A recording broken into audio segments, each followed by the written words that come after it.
Hi there, welcome to Appy Chips YouTube channel. I am Ambajan and today we will learn how to install this app on Mac using Homebrew, which is also popularly known as simply Brew. But before we get started, let me answer some frequently asked questions first. To start with, what does a package manager like Homebrew does? Well, a package manager lets you install, uninstall or repair apps on your Mac. A package manager is very similar to App Store on macOS or Microsoft Store on Windows operating systems, except that a package manager uses commands that you type on Mac terminal to install or uninstall different programs. Some of the popular package managers for Mac include Homebrew, Nix, and Macports. And if you are coming from a Linux background, you will feel at home with Homebrew, especially if you have used package managers like apt, pacman, yum, etc. on Linux based operating systems. Next up, is it safe to install the Mac apps via Homebrew? Short answer, yes. In fact, Homebrew is the most popular and thus most widely used package manager on macOS.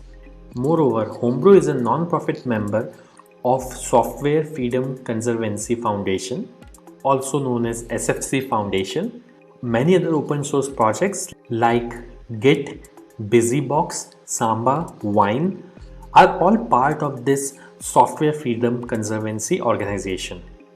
Also, you might be surprised to know that Homebrew is the most forked project on GitHub and it has the largest number of contributors on its GitHub repository.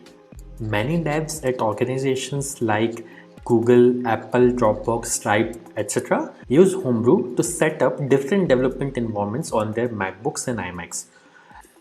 Next question. Can you use Homebrew to install programs on Apple Silicon or more popularly known as M1 MacBooks? Again, yes.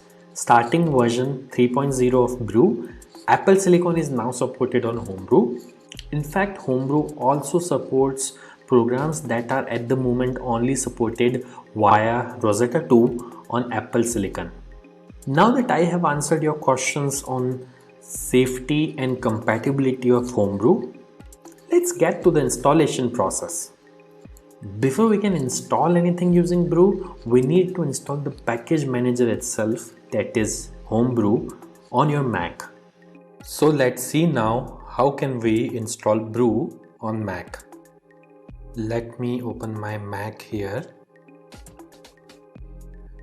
First, you need to press Command and space on your keyboard. This will open Spotlight Search on your Mac. And then you have to type terminal.app. You will see this terminal app. Simply double click on it to open terminal. Let me maximize this terminal window. Now we need to copy paste the command to install Homebrew from the Brew website. So open your web browser and simply go to the website brew.sh. Once you are on the website, you will see this section called Install Homebrew, which has a command that you can simply copy by clicking on this button over here. Once it is copied, you have to go back to terminal, right click, paste. Now that the command is copy paste over onto this terminal, press enter. This will start Brew installation. Now it is prompting me to enter my user's password on Mac. I am going to type the password now, but it won't be visible on your terminal. Once you have entered the password, simply press enter, and if the password is correct, the script will continue. Now it is saying press return to continue the installation. I'll press enter here, and this will start the installation of Homebrew on my Mac. Let's wait for this to finish. As this message here says, installation successful. So that's it. Brew is successfully installed on your Mac now. Now before we proceed, I would like to highlight that Brew collects anonymous usage data via Google Analytics. As you can see on this page, if you want to opt out, you can simply run this command brew analytics off and press enter, which simply disables the anonymous usage data collection on your Mac.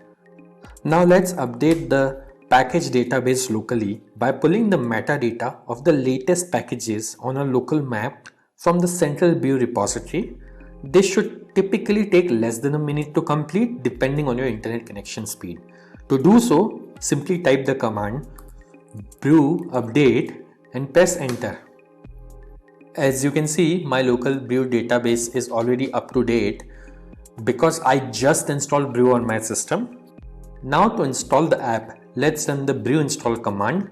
Mind you, if during installation, if you're prompted to enter a password, enter your Mac user's password to continue.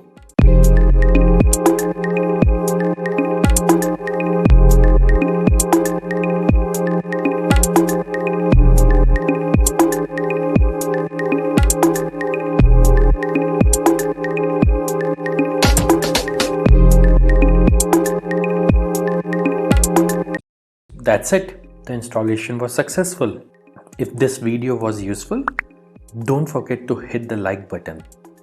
And if you faced any problems during the installation in this video, please leave a comment below and somebody from AppyChip team will reply back to you.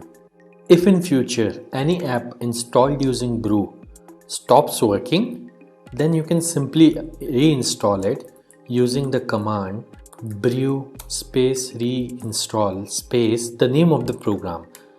For example, I'll try to reinstall this program called Hello, which is already installed on my system. As you can see, it is downloading the program and it says reinstalling Hello, and now Hello is successfully installed.